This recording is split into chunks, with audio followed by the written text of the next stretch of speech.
السلام علیکم dear readers, welcome to my YouTube channel romantic novels by سحر۔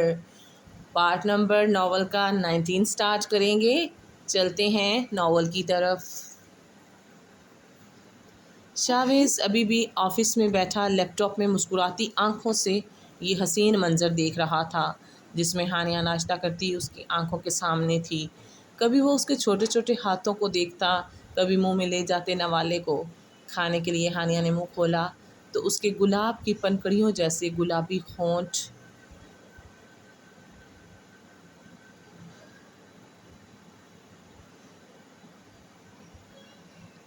اس کے سفید چھوٹے چھوٹے دانتوں کو بے خودی سے دیکھے گیا۔ اب وہ جوس پینے لگی تو شاویز کے گلے میں کانٹے سے اگ آئے۔ اس نے ہاتھ بڑھا کر اسکرین پر نظر آتے اس کے چہرے کو چھوا۔ دن بدن اس لڑکی کے لیے اس کی دیوانگی بڑھتی جا رہی تھی۔ وہ اس کا دیوانہ ہو چکا تھا۔ ہر وقت اس کے حواسوں پر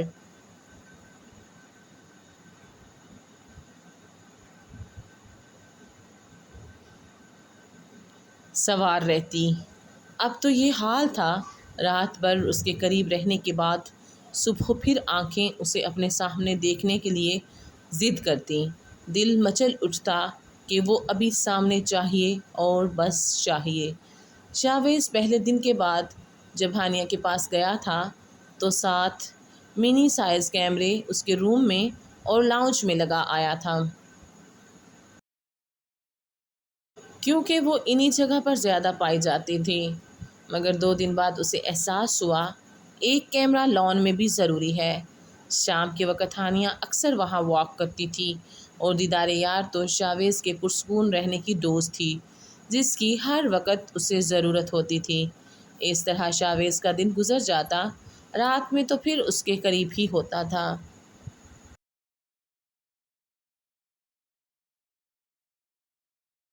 ہانیہ ناشتہ کر چکی تھی۔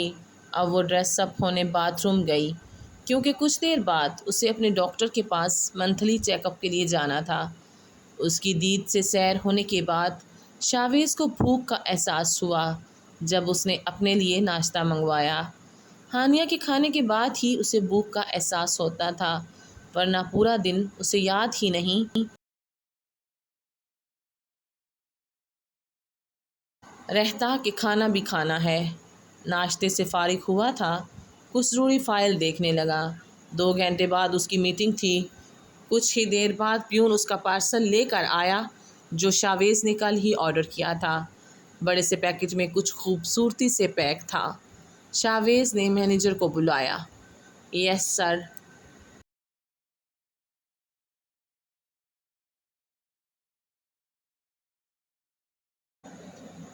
اجازت ملتے ہی روم میں آیا۔ جب شاویز نے اسے کچھ سمجھا کر وہ پارسل گھر بھیج دیا۔ اس پورے وقت میں خوبصورت سی مسکراہٹ اس کے چہرے پر تھی۔ ابھی اسے ہانیہ سے پہلے ہاسپٹل بھی پہنچنا تھا کہ ایسے وقت میں ایک پل کے لیے بھی وہ کسی پر بھروسہ نہیں کر سکتا تھا۔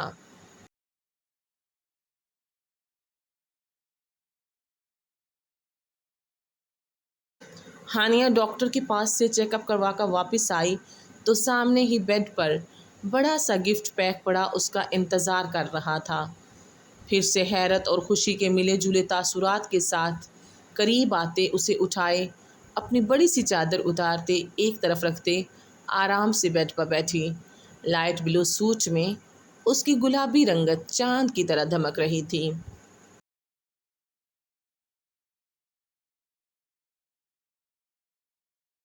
شاویز کا تو سانس ہی رک گیا۔ بنا دوپٹے کے اس کا رہنائیوں سے بھرپور گداز وجود سامنے تھا۔ ایسا لگتا تھا ہر کلر بنا ہی اس کے لیے ہے۔ وہ خود سے بے پرواہ بیٹھی تھی، اس بات سے انجان کہ اس کا یہ قیامت ٹھاتا روپ کسی کے دل پر بجلیاں گرا رہا ہے۔ آرام سے بیٹھی کارڈ کھولا، اس میں ہمیشہ کی طرح ویل وشز لکھا تھا۔ گفٹ کھولنے لگی، جانتی تھی اندر سے کوئی انوکھی چیز ہی نکلے گی جو بہت زیادہ خوبصورت اور قیمتی ہوگی۔ وہی ہوا۔ اندر سے بڑے سائز کی باربی ڈال نکلی جو کسی نومولود بچے کے برابر تھی۔ اس کی بیک پر چھوٹا سا اسکول بیگ لٹکا تھا۔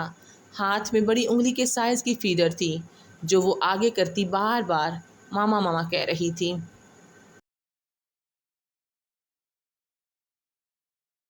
ہانیہ ہنسی، پھر اسے ہاتھ میں اٹھائے ہنستی ہی چلی گئی۔ کتنا خوبصورت احساس تھا جب اس کا بھی ایسا چھوٹا سا بیبی ہوگا، اس سے فیڈر مانگے گا، بیگ لے کے اسکول جائے گا۔ کتنے خوبصورت پل ہوں گے وہ۔ ہانیہ اس گڑیا کو بازوؤں میں سمیٹے مسکراتی خوابوں میں کھو گئی جب اچانک گڑیا سے آواز آئی، پاپا پاپا۔ پہلے ہانیہ حیران ہوئی، پھر اسے گھور کر دیکھتی بولی، گندی بچی، پاپا نہیں بولنا، صرف ماما بولنا ہے۔ پاپا گندے ہیں، انہیں ہماری کوئی پرواہ نہیں، نہ ہی ضرورت۔ ہم ان کے پاس نہیں جائیں گے، بلکہ بہت دور چلے جائیں گے جہاں پاپا جیسے بیڈ بوائے نہیں ہوں گے۔ انجانے میں ہی وہ شاویز سے شکوہ کر گئی ایک بے جان گڑیا کے سامنے۔ جانے کیوں اس کا دل بھر آیا تھا۔ لاکھ خود کو سمجھایا کہ اسے شاویز سے نفرت ہے، وہ اس سے ہر تعلق ختم کرنا چاہتی ہے، مگر دل بے چین رہتا۔ سوچیں گھوم پھر کر وہیں اس شخص پر آ کر اٹکتیں۔ کبھی سوچتی کیا اس نے شادی کر لی ہوگی، وہ اسے بھول گیا ہوگا، کیا کبھی وہ اس بچے کو اپنا مانے گا، یا یہ بھی میری طرح باپ کی محبت کے بغیر محرومیوں میں زندگی گزارے گا۔ جبکہ وہ بی جان اور احسان شاہ کے سامنے ہزاروں بار سختی سے کہہ چکی تھی کہ اس کا اور اس کے بیبی کا شاویز سے کوئی تعلق نہیں ہوگا، وہ کبھی اسے معاف نہیں کرے گی۔ اس ہی طرح کی سوچیں ہانیہ کے گرد چکر کاٹتی رہتیں، جس کی وجہ سے وہ بے چین بے سکون ہو جاتی۔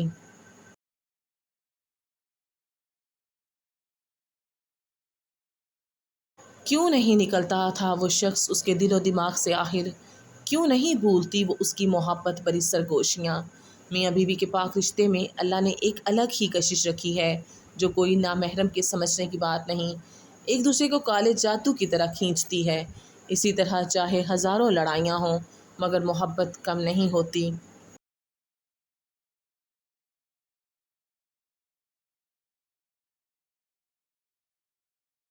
جبکہ دوسرے کسی فرد سے لڑائی میں انسان کے دل میں اس کے لیے میل آ جاتا ہے جو آہستہ آہستہ نفرت کو جنم دیتا ہے۔ اسی طرح ہانیہ کا بھی دل اس کی طرف کھینچتا تھا، چاہے شکوے شکایت کے نام پر ہی سہی، نفرت کے انداز میں ہی۔ غصہ، ناراضگی، بدگمانی تھی صرف جسے وہ نفرت سمجھ بیٹھی۔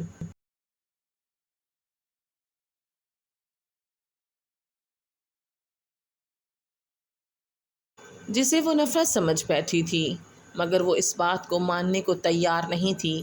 اب بھی وہ سمجھتی تھی اس کے دل میں شاویز کے لیے نفرت ہے، اور وہ بھی اسے بھولے اپنی زندگی میں مگن ہوگا۔ جب ہی تو ایک بار بھی اسے ڈھونڈنے کی کوشش نہیں کی، معافی تلافی کی کوشش نہیں کی۔ اب تک تو زینب کے ساتھ شادی بھی کر لی ہوگی۔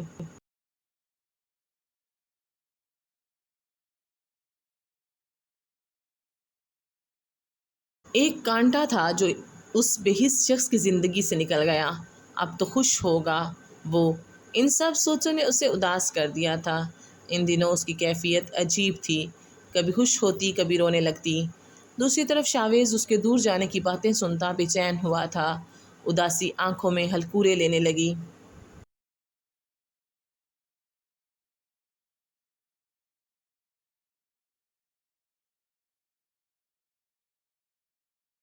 اس طرح بھی کیفیت میں بالوں میں ہاتھ پھیرتا کھڑا ہوا تھا، تو کیا اتنے مہینوں میں اسے کبھی اس بات کا احساس نہیں ہوا کہ کون ہے جو اس کے پل پل کی خبر رکھے ہوئے ہے، رات بھر اس کے ساتھ اس کے قریب ہوتا ہے؟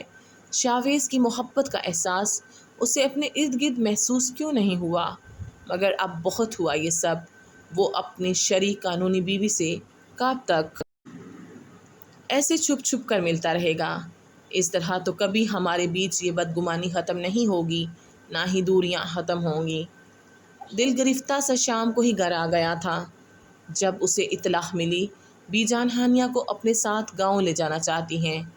آدھی رات کا وقت تھا، نائٹ ڈریس میں، ہاف سلیوز کی شرٹ میں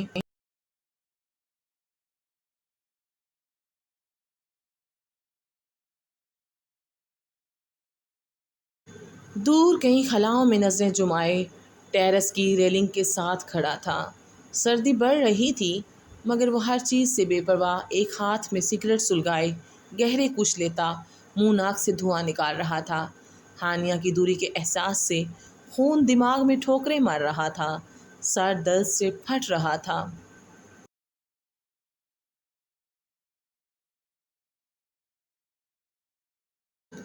آج اسے سب کچھ حاصل نظر آ رہا تھا۔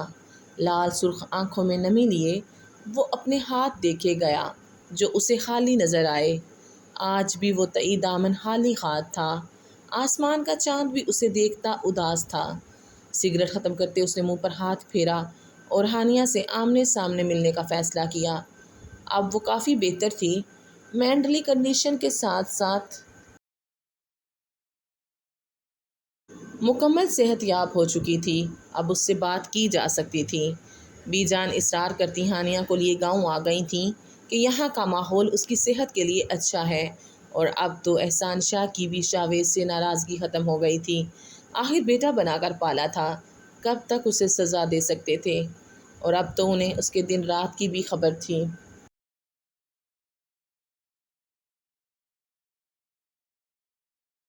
ہانیہ آنا نہیں چاہتی تھی مگر بی جان کے پیار بھرے اصرار کرنے اور اس بات کا یقین دلانے پر کہ شاویز کو حویلی آنے کی اجازت نہیں ہے، اس کا ہم سب سے تعلق ختم ہے۔ گاؤں کی آب و ہوا نے ہانیہ کی صحت پر اچھا اثر ڈالا تھا۔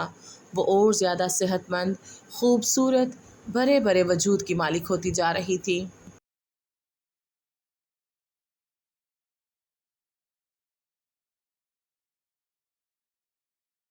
اب تو وہ باقاعدگی سے نماز اور قرآن اس کا قرآن پاک بھی مکمل ہونے والے تھا۔ آدھا تو وہ پہلے ہی پڑھ چکی تھی۔ ہانیہ ایک شارپ مائنڈ لڑکی تھی جو جلد ہر چیز کو سمجھ جاتی۔ اس وقت بھی وہ بی جان کے قریب بیٹھی تھی جب بی جان درس دے رہی تھیں، شوہر کے حقوق کے بارے میں بتا رہی تھیں۔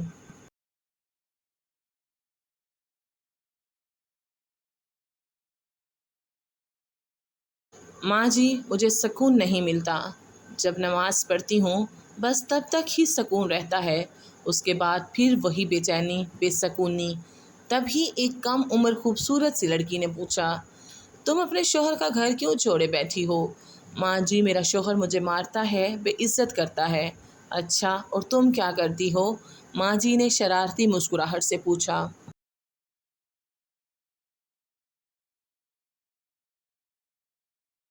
بی جان جانتی تھیں کہ یہ لڑکی اپنے شوہر سے ناراض ہو کر میکے آ بیٹھی ہے۔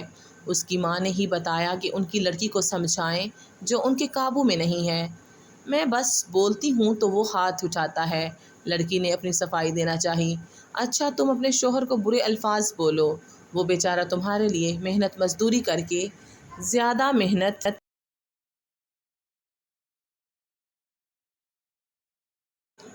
کم اجرت لے، ہزار باتیں طرح طرح کے لوگوں کی سنے، پھر جب وہ گھر آئے تو اس کی بیوی کے شکوے شکایات ختم نہ ہوں تو انسان کیا کرے؟ شوہر کی پیٹھ پیچھے برائی کرنے والی عورت جہنمی ہے، تم تو پھر بھی منہ پر بولتی ہو۔ تمہارا شوہر آیا تھا میرے پاس، شرمندہ تھا، اسے اپنی غلطی کا احساس ہے، گھر لانا چاہتا ہے تمہیں، مگر تم اپنی ضد پکڑے بیٹھی ہو۔ مل گئی کوئی اور اسے پھر بیٹھ کر رونا۔ غلطی اس کی ہے تو کم تم بھی نہیں ہو۔ ماں جی ایک کے بعد ایک بات بولتی اسے شرمندہ کر گئیں۔ ماں جی، میں گھر جانا چاہتی ہوں، ان کے بغیر میرا بھی دل نہیں لگتا۔ مانتی ہوں میری غلطی ہے، مگر میں انہیں کسی اور کے ساتھ نہیں دیکھ سکتی۔ اس لڑکی نے رونا شروع کر دیا۔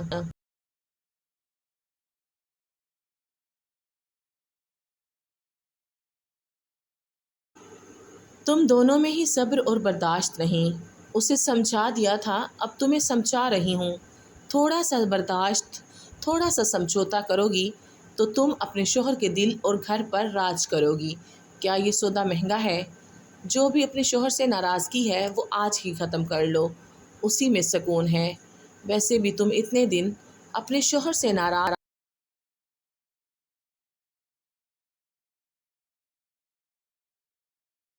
ہو کر میکے بیٹھی ہو، اللہ کی نافرمانی بھی کر رہی ہو۔ اللہ اپنے حقوق تو معاف کر دیتا ہے مگر بندے کے نہیں۔ جب ہم اللہ کے سامنے اپنے گناہوں کی معافی مانگتے ہیں تو یہ نہیں سوچتے کہ کتنا بڑا گناہ ہے، اور وہ مالک و برتر بھی بنا ہمیں جتائے معاف کر دیتا ہے۔ مگر جب ہماری باری آتی ہے کسی کو معاف کرنے کی تو ہم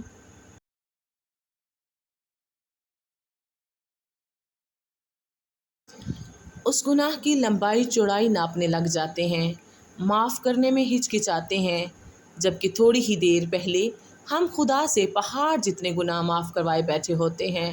اس وقت یاد نہیں آتا اس مالک کو تیرے گناہ کا بھی پتہ ہے اور اس کے گناہ کا بھی۔ نکاح ایک پاک رشتہ ہے جو اللہ اور اس کے رسول صلی اللہ علیہ وآلہ وسلم کو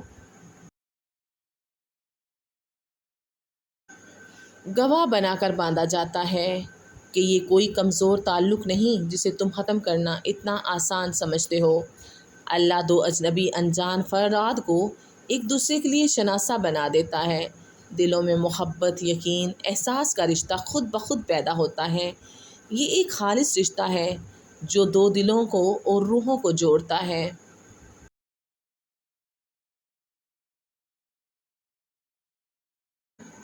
ایک بڑا افسر اگر گواہ بن جائے تو کیس کتنا مضبوط ہو جاتا ہے، تو اس رشتے کے گواہ تو خدا کے محبوب، دنیا کی عظیم ہستی اور دونوں جہانوں کے مالک کو گواہ بنا کر بنائے گئے اس خوبصورت اور مضبوط رشتے کو کیسے توڑ سکتے ہو؟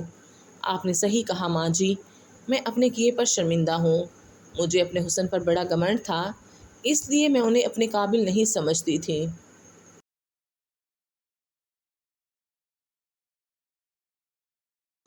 اس لڑکی نے روتے ہوئے اپنی غلطی مانی، جبکہ ہانیہ یہ سب سنتی ویسے ہی ساکت بیٹھی تھی۔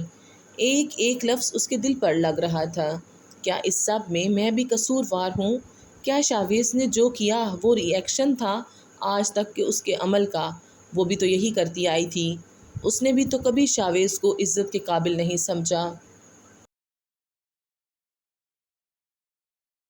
چاہے اسے شاویز سے محبت تھی مگر عزت کبھی نہیں کی۔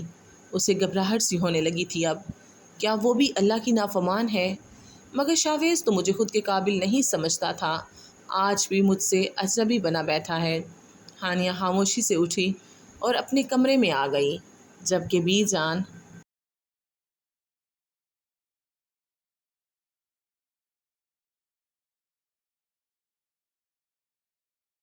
مسکرائی تھیں کہ کچھ باتیں انہوں نے اس کے لیے ہی کہی تھیں۔ شام میں وہ لان میں بی جان اور احسان شاہ کے ساتھ بیٹھی تھی جب ملازمہ آئی۔ اس کے ہاتھ میں بہت خوبصورت پیکنگ میں گفٹ پیک تھا۔ اس نے لا کر ہانیہ کو دیا۔ ہانیہ نے خوشی خوشی کھولا تو آنکھیں چندی آ گئیں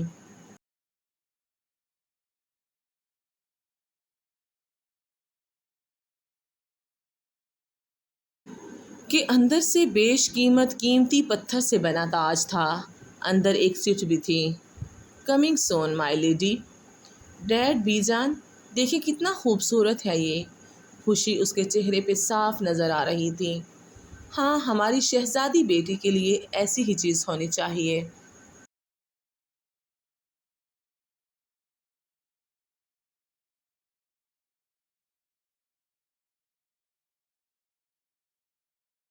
احسان شاہ نے محبت سے اس کا خوشی سے دمکتا چہرہ دیکھا۔ دکھاؤ تو ذرا میں بھی دیکھوں، میری بیٹی پر یہ کیسا لگتا ہے۔ بی جان نے جگمگاتا آنکھوں کو حیرا کرتا تاج ہانیہ کے سر پر پہنایا۔ ماشاء اللہ، اب زیادہ خوبصورت لگ رہا ہے یہ، ورنہ کچھ ادھورا سا تھا۔ ان کی بات سنتی وہ کھلکھلا اٹھی۔ یہ سب بہت زیادہ مسمرائز کر دینے والا تھا۔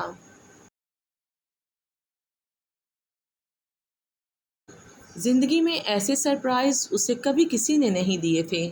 مجھے لگتا ہے یہ سب آپ لوگ ہی کر رہے ہیں، ورنہ کون مجھ سے اتنی محبت کرتا ہوگا؟ نہیں، ہم نہیں ہیں وہ، آپ سچ کہہ رہے ہیں۔ ہانیہ کو یقین نہیں تھا، اس کی چھوٹی چھوٹی خوشیوں کا خیال کون رکھ سکتا تھا ان دونوں کے علاوہ؟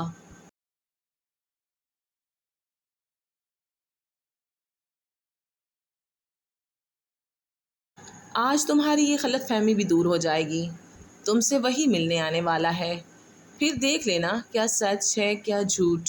کون ڈیڈ؟ تمہارا ویل وشر۔ کب ڈیڈ؟ آپ کو کیسے پتا؟ وہ بے ساختہ خوش ہوئی تھی۔ بس پتہ چل گیا، رات میں ملے گا تمہیں یہ سرپرائز۔ احسان شاہ ہنس پڑے تھے اس کی ایکسائٹمنٹ دیکھ کر۔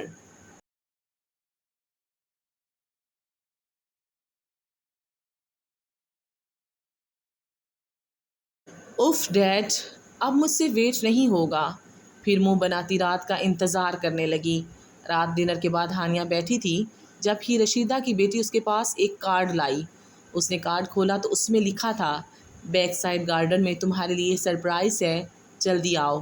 مریم نے اس کا ہاتھ پکڑا اور خوشی سے اٹھی، آہستہ آہستہ اس کے ساتھ چلنے لگی۔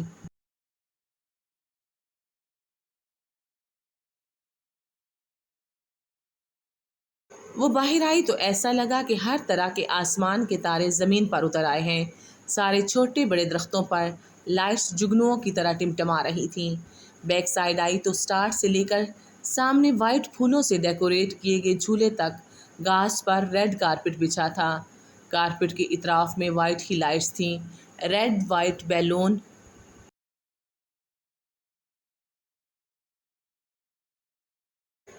بکھرے پڑے تھے، تازہ پھولوں کے بکے، ہلکی آواز میں ویلکم ویلکم کا میوزک بجتا۔ ہانیہ کے چہرے پر خوشی بکھیر گیا۔ ہانیہ کے سینٹر میں آتے ہی آسمان پر دھماکے سے روشنی ہوئی اور ویلکم موم ڈیڈ لکھا گیا۔ پنک ڈیلی ڈالی گھٹنوں تک آتی، کھیرا دار فراک ٹراؤزر پر بال آدھے کیچر میں جکڑے، جن کی کچھ لٹیں اس کے مومی چہرے کے اطراف میں بکھری تھیں۔ گرے آنکھوں میں چمک لیے وہ خود بھی پنک روز لگ رہی تھی۔ پہلے ہی وہ گلابی سی تھی، مگر اب تو ماں بننے کا ایک الگ ہی نور اس کے چہرے پر اس کی خوبصورتی میں اضافہ کرتا جا رہا تھا۔ آہستہ سے چلتی جھولے تک آئی اور آرام سے بیٹھی۔ ٹیبل پر کیک رکھا تھا جس پر سوری مائی لائف لکھا تھا۔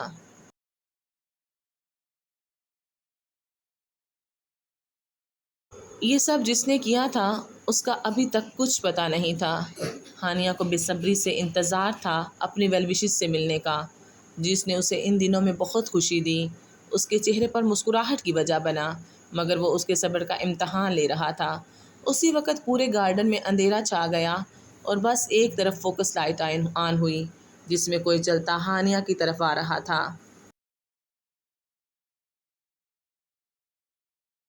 چاروں طرف دھواں تھا، جس کی وجہ سے ہانیہ اسے پہچاننے سے قاصر تھی کہ یہ کون ہے۔ روشنی میں چلتا وہ انسان قریب آتے اس کے پاس رکا۔ جب تمام لائٹس آن ہوئیں، ہانیہ کا سکتہ بھی ٹوٹا۔ اس نے دیکھا کوئی ایک گھٹنا زمین پر ٹکائے، ایک سیدھا کیے، اس کے پاس ہاتھ میں گلاب کا پھول لیے بیٹھا تھا۔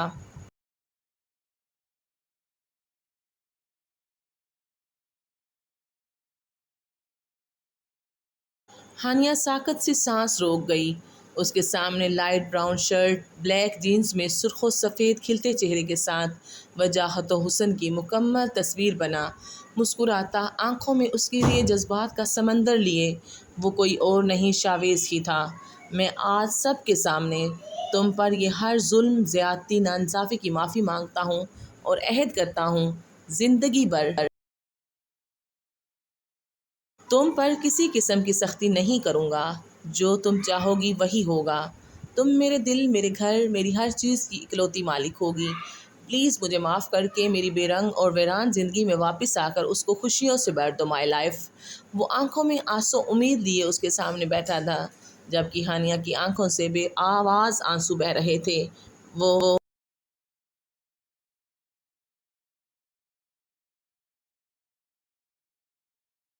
مکمل خاموش تھی، جیسے کسی طوفان سے پہلے کی خاموشی ہو۔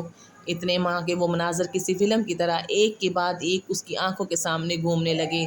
جب جب اس نے شاویز پر اعتبار کیا، بھروسہ کیا، اس نے کینیڈا جیسے آزاد معاشرے میں رہنے کے باوجود بھی کبھی کوئی غلط کام نہیں کیا۔ اس کی کچھ لمٹ تھیں، یا شاید خون کا اثر، جو وہ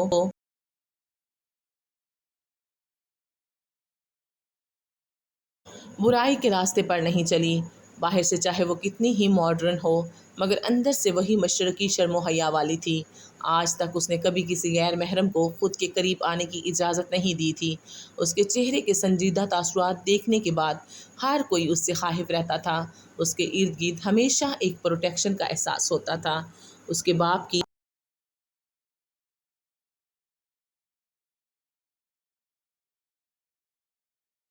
راتوں کی دعاؤں کا اثر تھا جو وہ ہر وقت ایک اندیکھے احسار میں رہتی تھی۔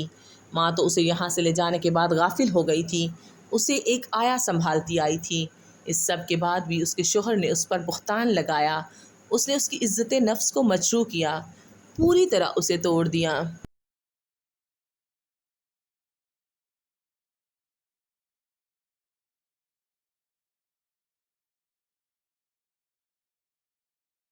اپنے ہی گھر میں نوکروں کی طرح رکھا۔ کیا وہ یہ سب ڈیزرو کرتی تھی؟ جب بھی اس نے عادل سے بات کی، ملاقات کی، وہ اس وقت محرم نامحرم کی اصلیت سے انجان تھی، مگر وہ تو نہیں تھا نا۔ پھر بھی زینب کے ساتھ اکیلے ملنا اور بات کرنے کو غلط کیوں نہیں سمجھا؟ سزا صرف اس کے لیے ہی تھی۔ اب جب وہ کچھ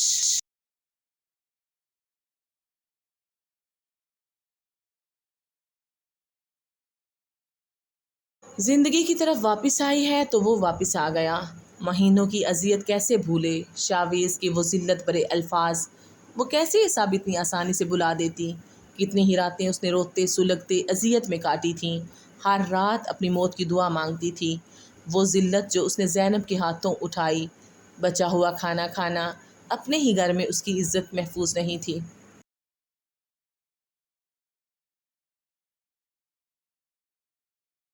اگر اس دن اس کا باپ نہیں آتا تو وہ کہاں ہوتی؟ آج پھر یہ شخص کیسے اپنے کیے کی معافی مانگنے آ گیا؟ کیا دیا اسے اس شخص کے ساتھ نے؟ کہیں مجھ سے میری آخری امید سے انکار لے جانے تو نہیں آیا؟ ورنہ یوں اچانک آنے کی کیا وجہ ہوگی؟ یہ سوچ آتے ہی وہ کانپ اٹھی۔ شاویز نے ابھی تک ہانیہ کو یہ نہیں بتایا تھا کہ وہی اس کا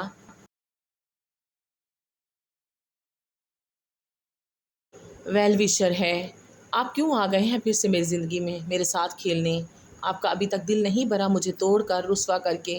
اگر آپ اس بچے کی وجہ سے یہ سب ناٹک کر رہے ہیں، ایک بار پھر مجھ سے سب دور لے جانے کے لیے، تو ایسا نہیں ہوگا۔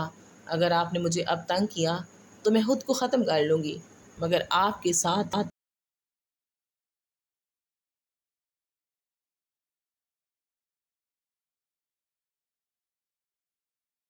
کہیں نہیں جاؤں گی، وہ چیخ چیخ کر کہتے دونوں ہاتھوں میں چہرہ چھپائے پھوٹ پھوٹ کے رو دی۔ شاویز الٹے قدم واپس جانے لگا۔ اسے ہانیہ کے آنسو تکلیف دے رہے تھے، اس کی باتیں اسے اذیت میں مبتلا کر رہی تھیں۔ شور تھا جو بڑھتا ہی جا رہا تھا۔ ہانیہ کی سسکیاں کانوں میں گونجنے لگیں۔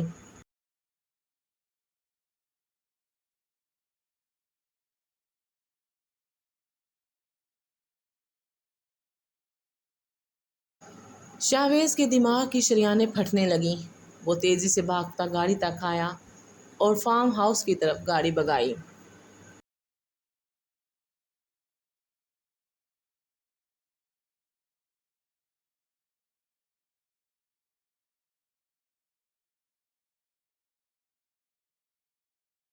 آخر میں آپ سبھی سامعین سے یہی گزارش ہے کہ اس ناول کی نئی اقساط کو پڑھنے کے لیے چینل کو سبسکرائب کیجیے، اور پلیز پلیز پلیز ویڈیو کو لائک کرنا مت بھولیے گا، اور کمنٹ سیکشن میں اپنی قیمتی آراء سے ضرور نوازیے گا۔ اپنا خیال رکھیے گا۔ اللہ حافظ۔ وائس اوور کرتے ہوئے ڈسٹربنس ہو رہی ہے کیونکہ گھر پہ گیسٹ آئے ہوئے ہیں، تو بچوں کے شور ہے، کوئی بھی کنٹرول میں نہیں ہو رہا، تو کوتاہیوں کے لیے معاف کی طلبگار ہوں، معاف کیجیے گا۔ اللہ حافظ۔